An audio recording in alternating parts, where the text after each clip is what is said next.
Asif's second question was about moon sighting. This is an issue of dispute among scholars. To cut a long story short, the most authentic opinion, as in accordance to the hadith of Ibn Abbas, may Allah be pleased with him, and with his father, where people in Mecca fasted differently to the place of Khilafah in Ash-Sham at the time of Muawiyah ibn Abi Sufyan, may Allah be pleased with him and with his father. And there was a difference of one day due to different moon sighting. Yet Ibn Abbas, may Allah be pleased with him, stated that this is the Sunnah, meaning that each region has its own sighting. So Islamically, the people in Japan must have their own moon sighting the crescent.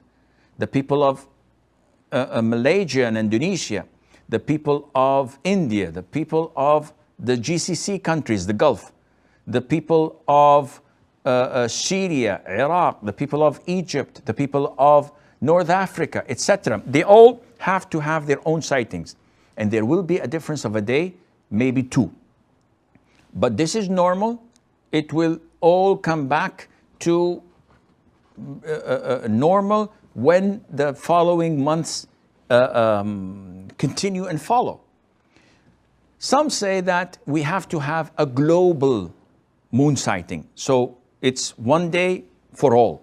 And this is wrong, because prayer times are not the same. So when it's Maghrib in Saudi Arabia, it is midnight in India, and it is Fajr probably in Hawaii or somewhere else. So the timings are different, and likewise the moon sighting is different. If you are in a Muslim country, the Muslim ruler decides whether tomorrow is Ramadan or not, whether tomorrow is the day of Eid or not.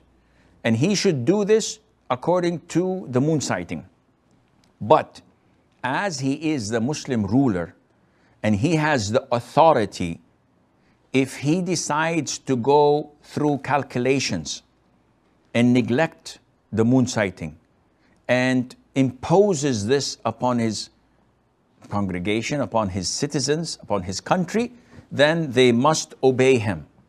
And they must fast when he tells them that tomorrow is Ramadan, and they must break their fast when he tells them that tomorrow is Eid. And this is the most authentic opinion. For you guys in India, there isn't a Muslim country, there isn't a Muslim court, but you must see, this is the problem of Muslims. They're never united. And each faction has its own imam or leader, and it is different parties. Each one has their own congregation, and they may consider the others to be kafir or to be innovated, people of innovation. They might be, but we lack unity. And this is a big problem. The Muslims have to unite. So, meanwhile, if you have a regional Islamic center or a judicial authority for the Muslims who are Muslims, and they tell you that tomorrow is the first of Ramadan, you have to comply and follow them, instead of each one saying that, no, I'm going to sight the moon and my Ramadan is different than yours because you did not sight it. So no, this is not the way to go about it, and Allah Azza wa Jal knows best.